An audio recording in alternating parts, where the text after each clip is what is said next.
Hello साथियों, स्वागत करता हूँ आपके अपने YouTube channel digital education study point में। बढ़ते हैं अपना आज का टॉपिक है अपन हिस्ट्री के 1 लाइनर क्वेश्चन है। ठीक है, देखो, इतिहास के आरंभिक काल को क्या कहा जाता था? पुरापाषाण काल। इतिहास के आरंभिक काल को क्या कहा जाता है? पुरापाषाण काल। किस काल में पत्थर के औजार सबसे पहले पाए गए थे? कहाँ पर पाए गए थे? पुरापाषाण काल में। कौन से काल में? पुरापाषाण काल में पाए गए थे। कौन सी सभ्यता अपने नगर नियोजन के लिए प्रसिद्ध है? सिंधु घाटी सभ्यता। कौन सी? सिंधु घाटी सभ्यता अपने नगर नियोजन के लिए प्रसिद्ध है।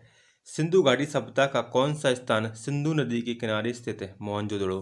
कौन सा है? मोहनजोदड़ो। मोहनजोदड़ो का स्थानीय नाम क्या था? मृतकों का टीला। क्या था? मृतकों का टीला। विशाल स्नानघर कहाँ मिला मिला था? मोहनजोदड़ो में।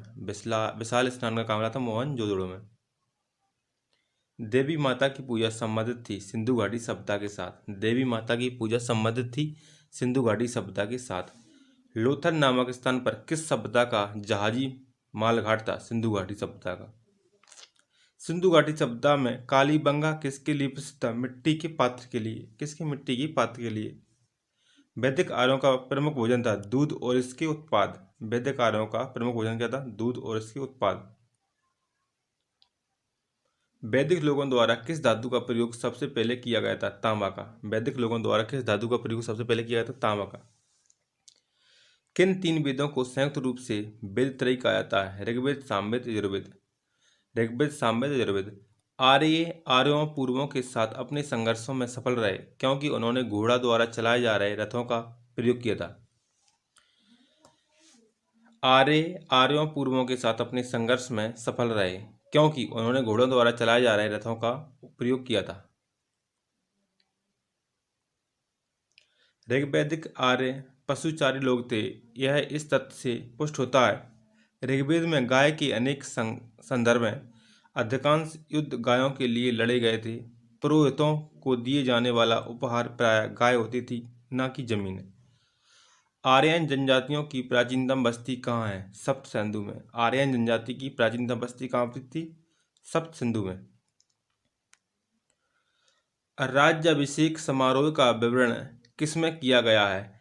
ऐत्रेय ब्राह्मण में है। राज्याभिषेक समारोह का विवरण किसमें किया गया है? ऐत्रेय ब्राह्मण में। प्रसिद्ध गायत्री मंत्र कहाँ से लिया गया है? ऋग्वेद से। कहाँ से लिया गया है? ऋग्वेद से। किस विदुषी ने वाद विवाद में अजय याज्ञवल्क्य को चुनौती दी थी? गार्गी ने। किसने दी? गार्गी ने दी थी। गौतम बुद्ध का जन्म स्थान किसके द्वारा अंकित किया गया है? किसके द्वारा? अशोक मौर्य का रुम्णदेही स्तंभ। कहाँ है? अशोक मौर्य का रुम्णदेही स्तंभ में किया गया है। प्रथम बौद्ध परिषद कहाँ आयोजित की गई थी? राजगृह। बुद्ध का अर्थ क्या है? ज्ञान प्राप्ति। बुद्ध का अर्थ क्या है? ज्ञान प्राप्ति।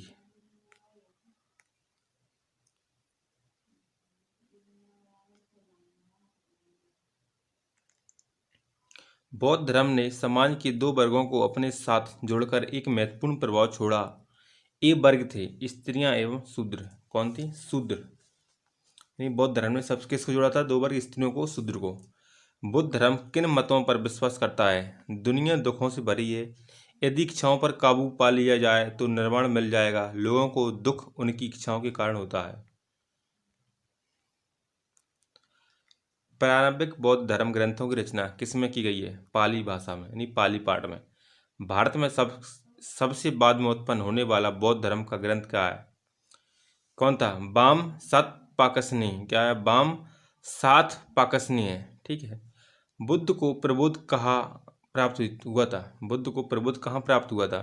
बोध गया में। कहाँ पर हुआ था? बोध गया में प्राप्त हुआ था। इच्छा सब कष्टों का कारण है, इसका प्रचार करने वाला धर्म कौन सा है? बौद्ध धर्म। महावीर कौन थे? महावीर 24वें तीर्थकर थे। महावीर 24 के तीर्थकर थे।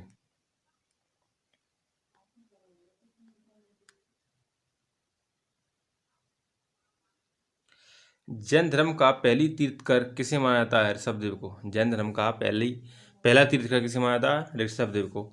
जैन साहित्य को क्या कहते हैं? अंग कहते हैं। जैन साहित्य को क्या कहते हैं? अंग।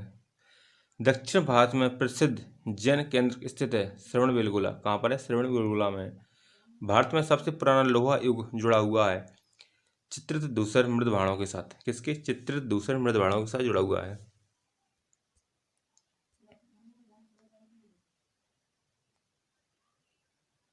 मगध के उत्थान के लिए कौन सा प्रथम शासक उत्तरदायी था? बिंबिसार। कौन था? बिंबिसार था। प्राचीन काल में स्रोत सामग्री लिखने के लिए प्रयुक्त भाषा थी संस्कृत। कौन सी भाषा थी? संस्कृत थी। अलेक्जेंडर, सिकंदर और पोरस ने लड़ाई लड़ी थी झेलम नदी किनारे। कौन सी नदी किनारे? झेलम नदी के किनारे लड़ी थी। यहूदियों के धार्मिक पाठ का नाम क्या है? मूसा साहिब। यहूदियों के धार्मिक पाठ का नाम क्या है? मूसा साहिब। महाभाष्य लिखा है पतंजलि ने। महाभाष्य किसने लिखा है? पतंजलि ने लिखा है। यूनानियों को भारत से बाहर किसने निकाला था? चंद्रगुप्त मौर्य ने। किसने? चंद्रगुप्त मौर्य ने निकाला था। चंद्रगुप्त मौर्य का पुत्र कौन था? बिंदुसार। चंद्रगुप्त मौर्य का पुत्र कौन था? बिंदुसार। बिंदुसार के समय में अशांति कहाँ थी? तक्षशिला में। बिंदुसार के समय अशांति कहाँ थी? तक्षशिला में।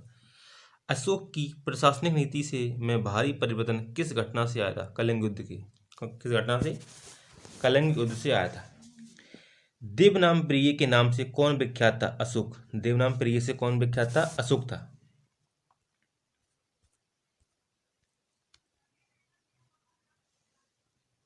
कलिंग युद्ध के बाद किसने महाराज अशोक के रूपांतरण को दर्ज किया? रॉक एडिक्स ने। किसने? रॉक एडिक्स ने किया था। चंद्रगुप्त मौर्य के दरबार में भेजा गया यूनानी राजदूत कौन था? मेगास्थनीज। कौन था? मेगास्थनीज था। इंडिका किसने लिखी थी? मेगास्थनीज ने। इंडिका किसकी रचना है? मेगास्थनीज की। चंद्रगुप्त मौर्य का प्रसिद्ध गुरु चाणक्य किस विद्या केंद्र से संबंधित? तक्षशिला। कहाँ से था? तक्षशिला से था।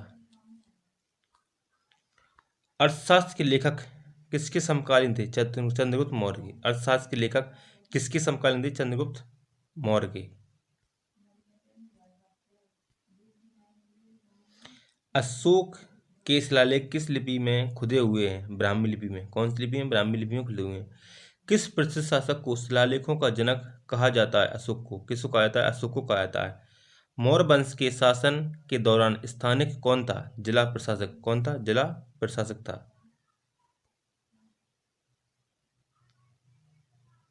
मौर्य वंश के अंतिम शासक कौन था? भद्रथ। मौर्य वंश का अंतिम शासक कौन था? भद्रथ। मिलिंद पन्नों का क्या अर्थ है? बौद्ध पाठ। मिलिंद पन्नों का अर्थ क्या है? बौद्ध पाठ। कुषाण काल में भारतीय और शैली के मिश्रण से विकसित कला विद्यालय को किस नाम से जाना जाता है? गांधार कला। किस कला से जाना जाता है? गांधार कला के नाम से जाना जाता है। कुषाण वंश के प्रसिद्ध राजा का नाम बताइए। कनिष्क। कुषाण वंश का प्रसिद्ध राजा कौन था? कनिष्क। शक संबंध किसने और कब शुरू किया था? शक संबंध कनिष्क ने किया था 78वीं ईस्वी में। कब किया था? 78 ईस्वी में किया था शक संबंध। कला की गांधार शैली किसके शासनकाल में पनपी थी? कनिष्क की। कला की गांधार शैली किसके शासनकाल में पनपी थी? कनिष्क की। राजा खारवेल किस चेदी वंश के महानतम शासक थे? कलिंग के। किसके थे? कलिंग के थे।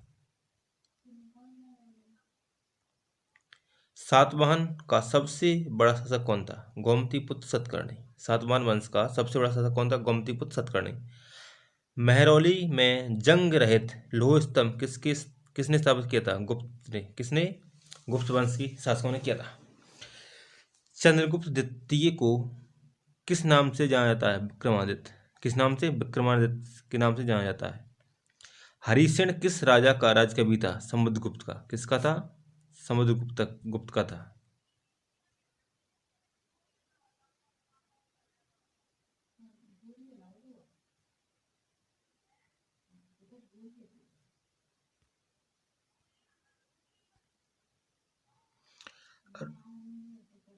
रोमन साम्राज्य के साथ भारत का व्यापार रोम पर किसके द्वारा आक्रमण के साथ समाप्त हो गया था? होड़ों के द्वारा। किसके द्वारा हो गया था? होड़ों के द्वारा। गुप्त काल में किस धातु के सर्वाधिक सिक्के जारी किए गए थे? सोने के। गुप्त काल में किसके? सोने के। अपनी विजयों के कारण किसको भारत का नेपोलियन कहा जाता है? समुद्रगुप्त को। भारत का नेपोलियन किसको कहा जाता है? समुद्रगुप्त को कहा जाता है। इलाहाबाद इलाहाबाद स्तंभ के शिलालेख में किसकी उपलब्धियां वर्णित हैं? समुद्रगुप्त की। इलाहाबाद स्तंभ के शिलालेख में किसकी उपलब्धियां वर्णित हैं? समुद्रगुप्त की। फायान किसके शासनकाल के दौरान भारत आया था? चंद्रगुप्त द्वितीय के। किसके? चंद्रगुप्त द्वितीय के आया था। मेघदूत का लेखक कौन है? कालिदास। मेघदूत का लेखक कौन है? कालिदास है। प्राचीन भारत के विख्यात चिकित्सक धन्वंतरि ने अपना परामर्श किसके दरबार में दिया था? चंद्रगुप्त द्वितीय के में। किसके में दिया था? चंद्रगुप्त द्वितीय के में दिया था। किसके शासनकाल के दौरान अजंता की गुफाएं निर्मित की गई थी? गुप्त के। किस गुप्त शासक के द्वारा की गई थी? संगम काल में रोमन व्यापार का केंद्र बताइए, कौन सा था? अरकमेडो। कौन था? अरकमेडो था। संगम काल में रोमन व्यापार का केंद्र कौन था? अरकमेडो। चोल राजा राजेंद्र ने कौन सी पदवी धारण की थी? पंडित चोल, मुंडीकोण और गंगकोण। कौन? गंगेकोण। ठीक है।